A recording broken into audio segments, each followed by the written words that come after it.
Salut les amours et bienvenue dans cette vidéo où nous allons parler des énergies tierces.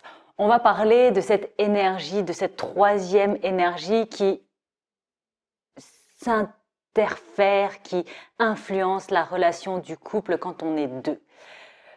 Cette énergie tierce, elle peut être de divers ordres, ça peut être une personne, ça peut être un entourage familial, ça peut être aussi une addiction.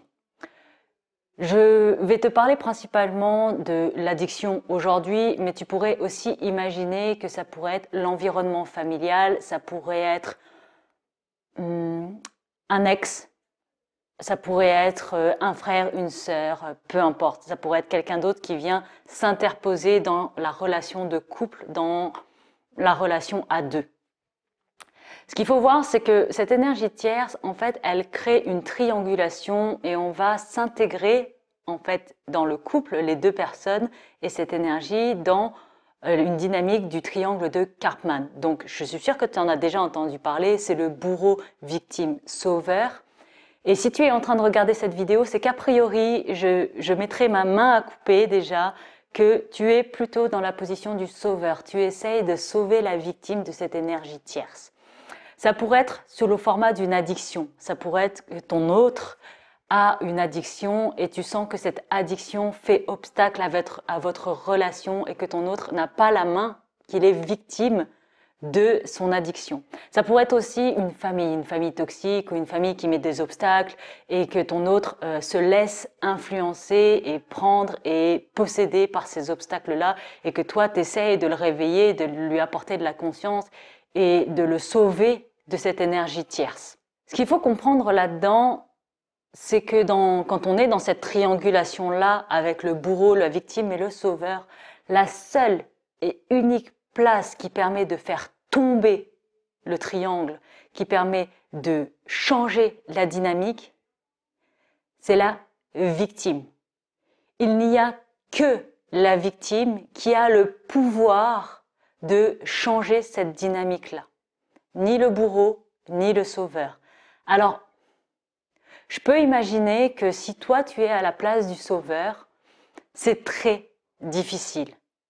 C'est très compliqué de se dire oui mais bon, je vois bien ce qui va pas. Pourquoi est-ce que je peux pas lui dire et lui expliquer ce qui va pas?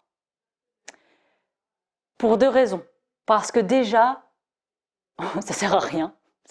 C'est t'épuiser pour rien. Il y a la victime, quand elle est dans son mode victime, si toi tu essayes de la sauver de ça, en fait, tu l'entretiens dans sa dynamique de victime et que tu ne fais que reproduire un schéma qui va se reproduire à l'infini. Et en plus, alors que tu crois que tu l'aides, tu fais le contraire parce que tu lui enlèves son pouvoir. Et la deuxième chose, c'est de comprendre que si tu es capable de voir cette dynamique-là se jouer, c'est qu'a priori, tu rejoues cette dynamique-là ailleurs dans ta vie. Il y a d'autres endroits où toi tu es sauveur et il y a sûrement d'autres endroits où toi tu es victime. Et c'est intéressant à ce moment-là de arrêter de t'intéresser à la victime que tu es en train d'essayer de sauver et de t'intéresser à la victime que toi tu es au fond. Où est-ce que tu te places en position de victime? Et comment est-ce que tu peux changer cette dynamique-là? J'ai envie de te donner un exemple concret qui marche avec l'addiction. Quand tu es dans une addiction, ce qui a été mon cas, moi j'étais dans la position de la victime. Du coup, en tant qu'addict, tu es constamment dans un schéma de fuite, de non-engagement, de évasion ou recherche d'échappatoire de la réalité. Et tant que tu te complais dans cette addiction-là, à fuir, rien ni personne ne peut te faire changer d'avis. C'est pas possible en fait. Et je sais que Caro, elle essayait en permanence de m'aider à reprendre pied avec la réalité, à être dans le monde, à essayer de m'aider à m'incarner pour faire des choix, pour prendre des décisions, pour vivre ma vie. Mais ça n'était pas possible. Parce que tant que moi, j'étais dans ma posture de victime de mon addiction, Elle n'avait aucun pouvoir. C'était très pratique parce que j'avais beaucoup d'attention, donc ça me complaisait dans ça, mais ça apportait rien, en fin de compte, on n'évoluait pas. Le jour où elle a arrêté de s'occuper de moi, où elle a commencé à regarder comment elle se plaçait en tant que victime. Parce que, je te rappelle, qu'un sauveur n'essaye de sauver des victimes que pour éviter de faire face à sa propre victime. Elle s'est rendue compte qu'elle était victime de plus large, un peu la vie, des circonstances extérieures. Et le jour où elle a pris conscience de ça, que les circonstances extérieures l'empêchaient de beaucoup de choses, notamment par exemple de se lancer dans l'entrepreneuriat, elle a coupé ça.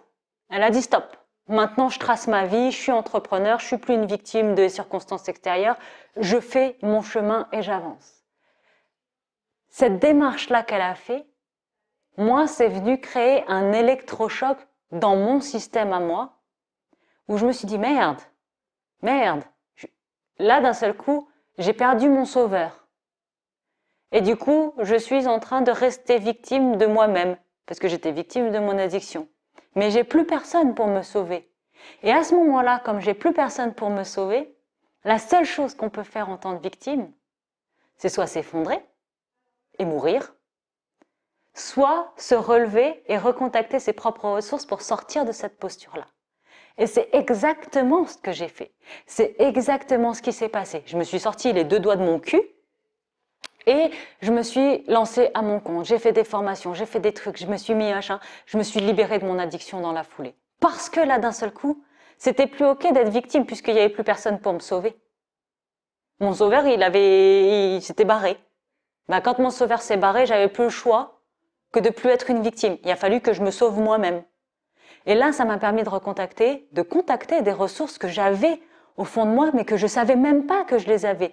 Pourquoi est-ce que je savais même pas que je les avais? Parce que pour l'instant, il y avait quelqu'un d'autre qui me les apportait. Le jour où Caro, elle s'est barrée de l'équation, c'était génial.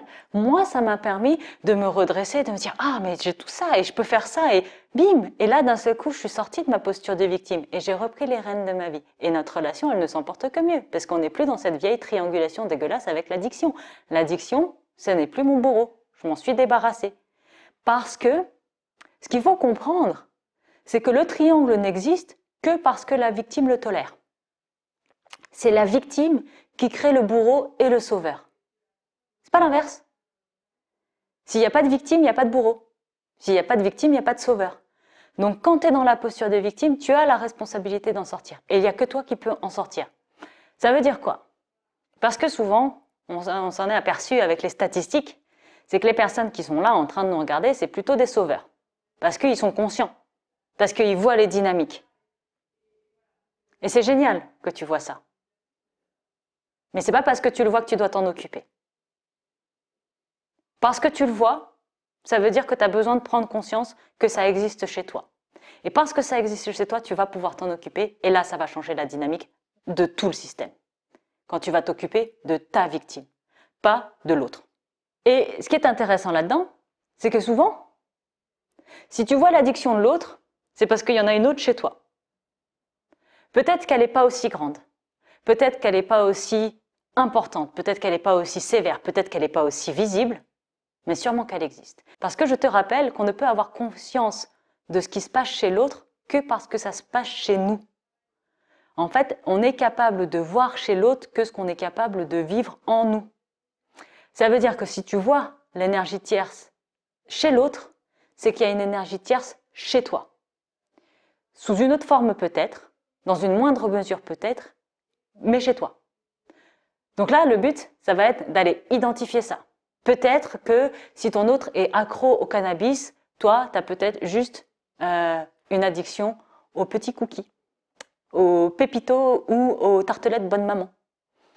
Ou, j'ai aussi vu ça dans la relation flamme jumelle, c'est que l'autre est dans une addiction forte, par exemple, au tabac, et toi, tu te mets à fumer par effet miroir, pour préserver le lien ou créer une connexion, par procuration.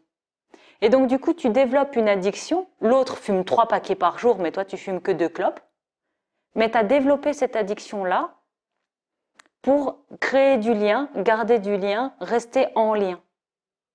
Et donc, tu deviens toi aussi victime de cette addiction, dans une autre mesure. Et donc, on peut jouer ensemble à s'échanger les rôles victime-sauveur, et le bourreau reste le même. Mais tant qu'une victime ne bouge pas, le triangle reste. Si tu veux en savoir plus pour les addictions, je t'invite à t'inscrire à la conférence Freeform Addiction. Cette semaine, c'est vendredi à 20h. Vendredi à 20h, le lien est dans la description pour t'inscrire. Si tu veux te libérer de tes addictions, c'est le moment. C'est la conférence à laquelle il faut que tu assistes absolument. Pourquoi est-ce que tu aurais envie de faire ça? Bah, je te l'ai dit en fait. Tu veux sortir de ce putain de triangle. C'est aussi simple que ça. Tu veux sortir de ce putain de triangle parce que ce putain de triangle, c'est ce qui nous enferme à ne pas vivre la vie qu'on devrait vivre, à ne pas vivre la vie qu'on veut vivre. Et tant qu'on reste enfermé dans ce triangle-là, on reste dans cette dynamique dégueulasse entre bourreau, victime, sauveur, et personne n'avance.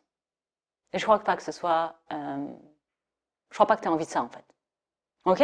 Donc tu t'inscris, nous on se retrouve vendredi et on se retrouve aussi dans la prochaine vidéo. J'ai un sujet super juteux à te partager, donc j'espère que tu seras là. Salut!